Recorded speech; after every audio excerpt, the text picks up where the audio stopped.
हो पन फूलाने बता भेजवली मैया क्या हो पन फूलाने बता भेजवली मैया ए मई हो बघारे हमरा तोहके बोलवली मैया क्या मैं बोलूंगी माई हो, आप लोग को बोलना है जय हो। तब भजन आगे गाऊंगी। क्या बोलना है आप लोग को? जय हो। ए माई हो भाग जो ए माई हो जो जय हो बोले दोनों हाथ उठा के दिखाइए। देखिए बोल कोई नहीं रहे मगर हाथ सब उठाए चोरी पकड़ी गई। बोलिए सच्चे दरबार की, बोलिए मैया वैष्णो रानी की। जरा दोनों हाथ उठाइए। ए माई हो, ए माई हो, ए माई हो। जरा दोनों हाथ उठा के महामाई को मनाएंगे कैसे? ये वन 2 3 4।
अगर सारे मिलके गाइएगा ना तो हम और हमारे जितने म्यूजिशियन वाले कलाकार हैं सब फेल है।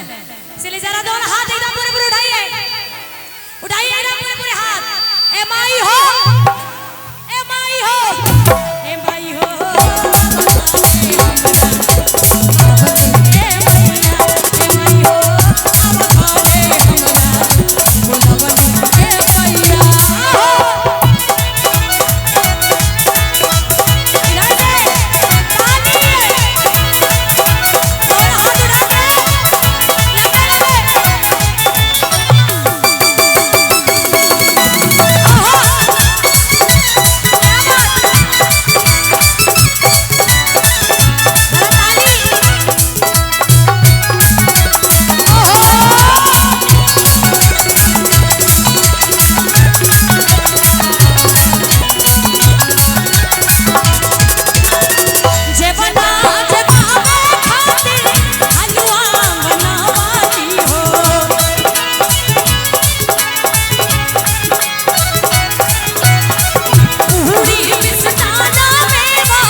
सब फोन में बिजी हैं। बोलिए माई हो। देखिए ये दरबार सजेगा क्या?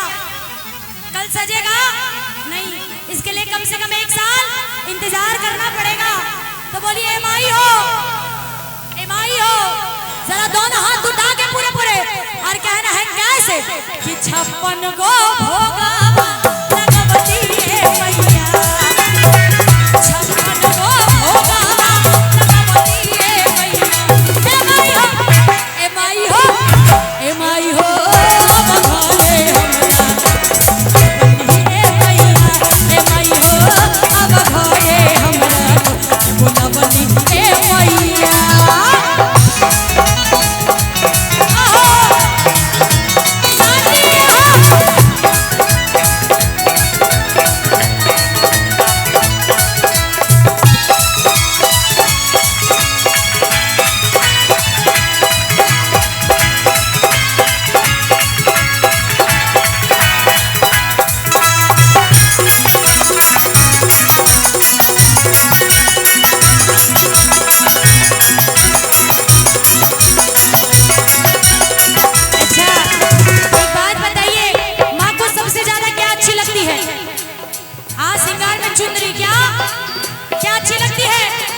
किसैया किसैया किसैया लाल की रे चुनरिया जयपुर शहर से लइहाना किसैया लाल की रे चुनरिया जयपुर शहर से लइहाना जयपुर शहर से लइहाना जयपुर शहर से लइहाना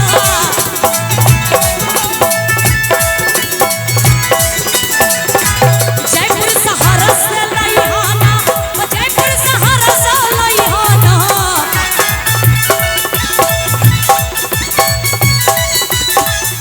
किसैया किसैया किसैया लाल की रे चुनरिया जयपुर शहर से लइहाना किसैया लाल की रे चुनरिया जयपुर शहर से लइहाना ताली एक दो ओहो जरा ताली भौजी साहब कहिया के गोबारा से अंगना दीपावली हो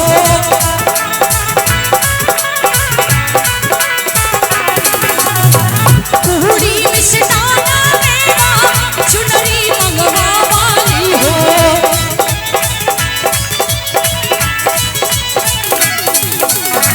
कहिया के गोबारा से अंगना दीपावली हो पूरी मिष्टाना मेवा नारियल मंगवावाली पंडित के हमारी जवनी रे मैया पंडित के हमारी जवनी रे मैया ए माई हो ए माई हो अब घरे हमरा जवनी रे मैया ए माई हो अब घरे हमरा बोलबनी रे मैया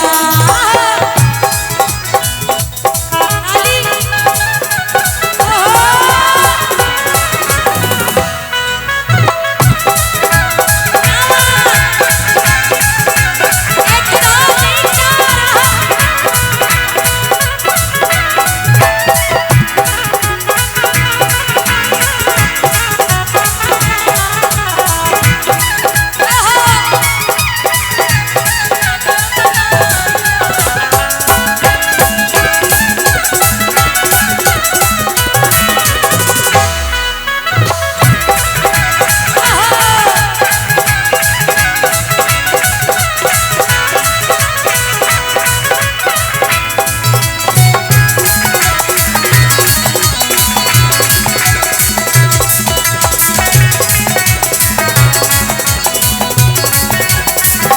अमवा लगवला पिया हो महुआ रे लगवला अमवा लगवला पिया हो महुआ रे लगवला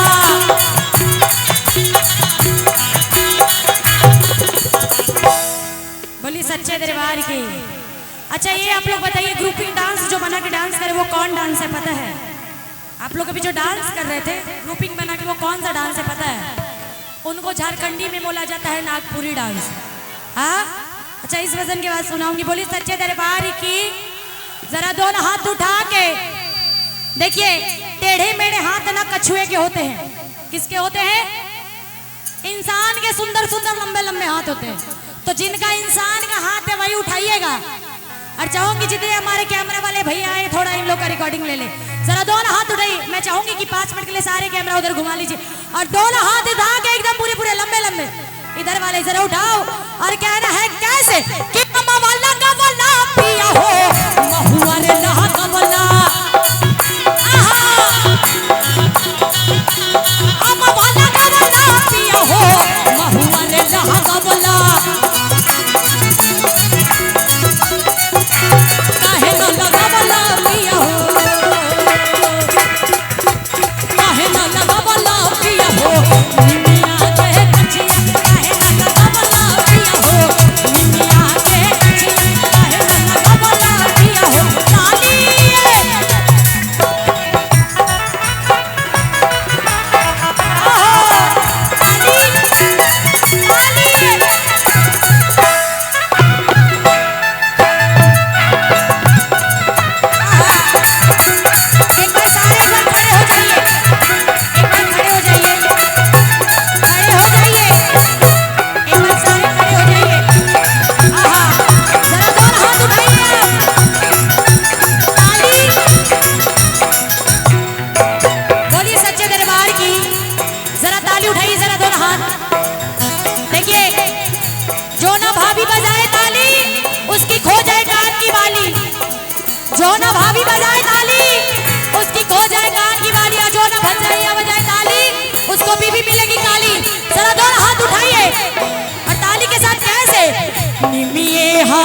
चेहरा